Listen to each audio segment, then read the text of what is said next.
नमस्कार, आप देख रहे हैं डीएनपी इंडिया, हर खबर भरोसे के साथ। मेरा नाम है स्नेहा तिवारी। क्या बिहार बदलाव रैली बदल पाएगी पीके की किस्मत? क्या बिहार में मामला इस बार त्रिकोणीय होने वाला है? यही जानने की कोशिश करेंगे इस वीडियो के जरिए।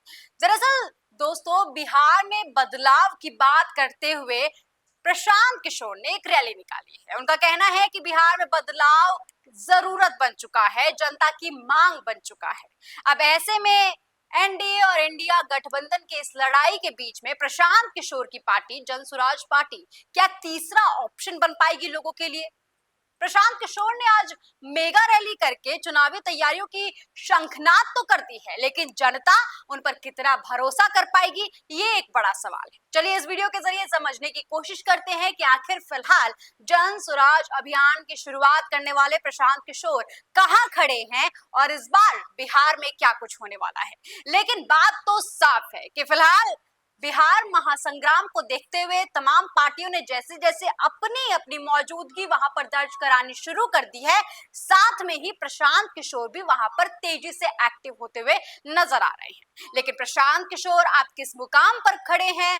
क्या उसमें एनडीए और इंडिया महागठबंधन के दबदबे के बीच में जन सुराज पार्टी को कहीं खड़ा कर पाएंगे? ये एक बड़ा सवाल है। दरअसल दोस्तों, अगर मैं बात करूं बिहार चुनाव की, तो जैसा आपको तस्वीरों में नजर आ रहा होगा, फिलहाल प्रशांत किशोर रैली निकाल रहे हैं और इस रैली के जरिए उनका मानना है कि वो बिहार के लोगों को जोड़ेंगे, वो भ्रष्टाचार के खिलाफ आवाज उठाएंगे, वो बेरोजगारी के खिलाफ आवाज उठाएंगे, जैसे कि कांग्रेस के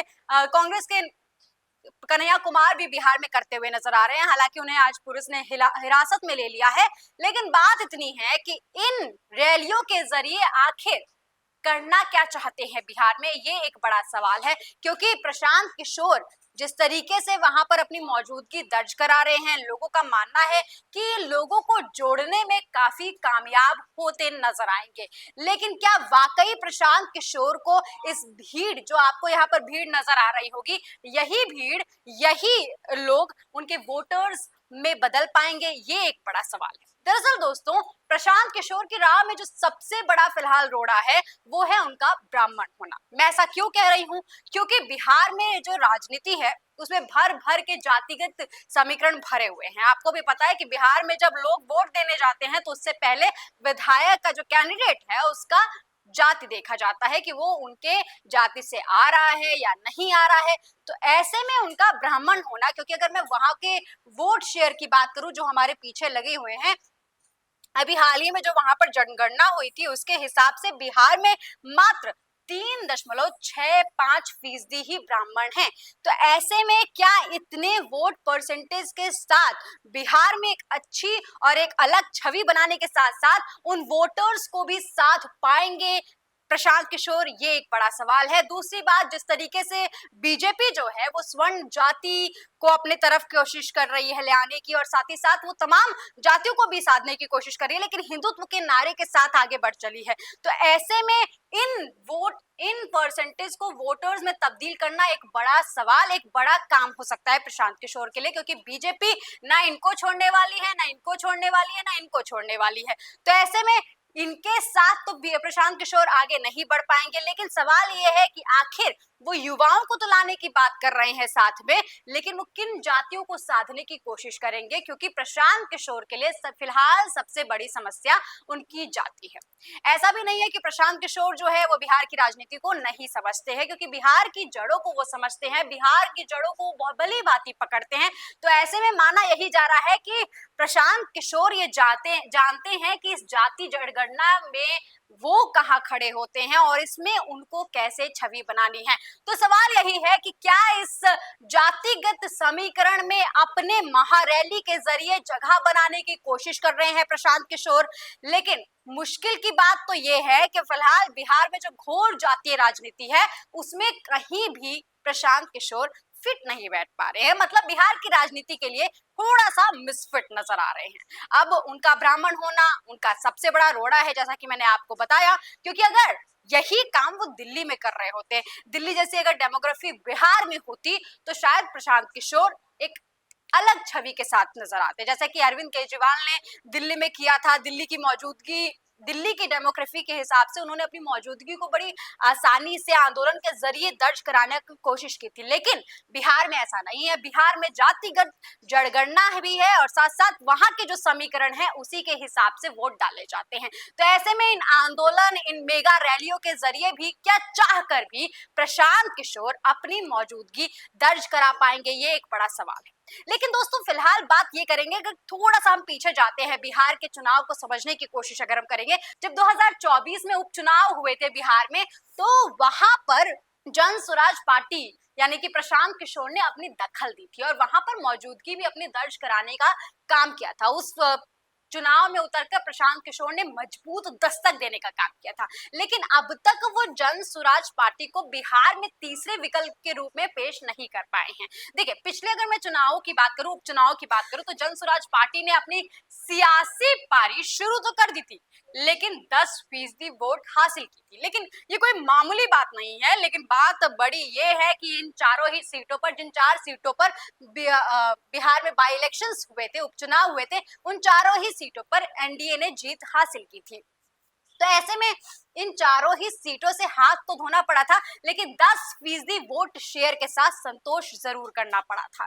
कुछ नहीं हारने के बावजूद भी फिलहाल जो 4 सीटें मैं बता रही हूँ बिहार उपचुनाव की, उसमें इमामगंज, बेलागंज, तरारी और रामगढ़ जैसी सीटें हैं। इन चारों ही सीटों पर एनडीए ने अपनी जीत हासिल की थी।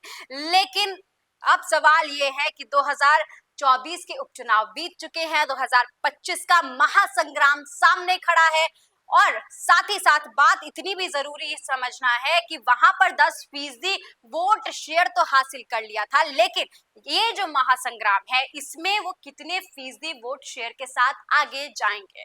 प्रशांत किशोर का दावा जो है वो यही है कि वो इस बार चुनाव में पूरे दमखम के साथ उतरेंगे, और यही नहीं, जो लोग कह रहे हैं कि इस बार वो वोट कटवा पार्टी बनकर उतरेंगे, उसका भी जवाब देने का काम किया है उन्होंने। उनका कहना है कि इस बार वो वोट कटवा बनकर नहीं बल्कि 2030 की तैयारियों के लिए भी उतर रहे हैं। मतलब उनका लक्ष्य 2000 सिर्फ 25 नहीं बल्कि 2030 भी है। लेकिन वही कह रही हूँ ना मैं, दावे अपनी जगह है, लेकिन जमीनी हकीकत यही है कि फिलहाल शायद उनकी भूमिका उस तरीके की नहीं है। फिलहाल प्रशांत किशोर अपने आप को एक बहुत अच्छे राजनीतिज्ञ के रूप में नहीं स्थापित कर पाए हैं। उनकी जो पार्टी है वो तीसरा ऑप्शन नहीं बन पाई है, क्योंकि बिहार के लोगों के पास जो अभी ऑप्शंस मौजूद है, वहां एक तरफ एनडीए गठबंधन है तो दूसरी तरफ इंडिया गठबंधन है, और एनडीए गठबंधन जो है वो लगातार अपनी पहुंच को मजबूत कर रहा है, लगातार अपने वोट शेयर्स पर काम कर रहा है। अब ऐसे में इन दोनों ही दलों की लड़ाई में क्या सिर्फ वोट कटवा बनकर रह जाएंगे प्रशांत किशोर, क्योंकि इन्होंने तो कह दिया कि 2025 नहीं बल्कि 2030 की तैयारी कर रहे हैं। लेकिन साफ बात यह है कि फिलहाल प्रशांत किशोर भी जानते हैं कि बिहार की जो परिस्थितियां हैं वो उनके लिए बहुत सही नहीं है। बिहार में 2025 का चुनाव उनके लिए लगभग नामुमकिन है, और इसीलिए वो बात साफ कर रहे हैं कि 2025 नहीं बल्कि 2030 की भी वो तैयारी करके मैदान में उतर रहे हैं। लेकिन सवाल यही है दोस्तों, जैसा कि मैंने आपसे स्टार्टिंग में ही पूछा, कि क्या बिहार में त्रिकोणीय मुकाबला होने वाला है, क्योंकि एक तरफ एनडीए गठबंधन है, दूसरी तरफ इंडिया गठबंधन है, और इन दोनों ही गठबंधनों के बीच में क्या जन स्वराज पार्टी, प्रशांत किशोर की पार्टी जन स्वराज पार्टी अपने आप को तीसरे मौके के रूप में, तीसरी पार्टी के रूप में स्थापित कर पाएगी, एक बड़ा सवाल है।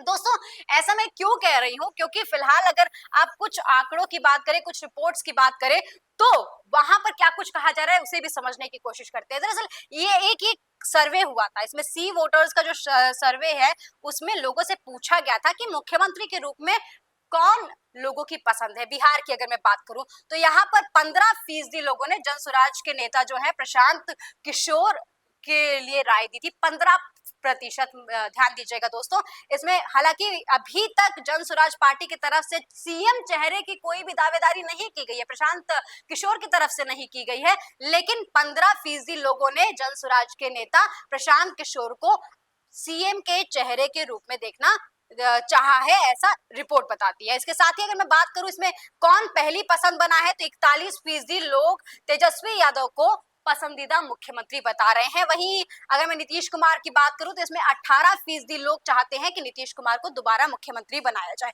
हालांकि अगर आप हाल फिलहाल की चीजें देखें बिहार में, तो आपको पता चलेगा कि प्रशांत किशोर लगातार नीतीश कुमार, बीजेपी, आरजेडी, इन तीनों ही दलों पर हमलावर होते रहे हैं। यहाँ तक कि प्रशांत किशोर ने तो साफ कह दिया है कि नीतीश कुमार मुख्यमंत्री बनने की परिस्थिति में नहीं है, उनकी तबीयत ठीक नहीं है। तो ऐसे में इन 18% को क्या प्रशांत किशोर अपने तरफ जोड़ पाएंगे, एक ये बड़ा सवाल है। लेकिन दोस्तों, जनसुराज पार्टी के नेता प्रशांत किशोर को ये तो साफ है कि फिलहाल उनकी जो 2025 का जो सपना है वो उनसे बहुत दूर है, और फिलहाल 2025 नहीं बल्कि जमीन पर अपने आप को मजबूत करने का काम कर रहे हैं प्रशांत किशोर। लेकिन 2025 के चुनाव में आखिर इनके हक में कितनी सीटें आती हैं, ये आगामी समय बताएगा। ये भविष्य के गर्व की बातें हैं, लेकिन समझना जरूरी है कि फिलहाल जो लड़ाई है वो एनडीए गठबंधन और इंडिया गठबंधन की है, और ऐसे में क्या त्रिकोणीय मुकाबला स्थापित कर पाएगी जनसुराज पार्टी, ये एक बड़ा सवाल है। क्या प्रशांत किशोर इस बार चुनाव में अपनी मौजूदगी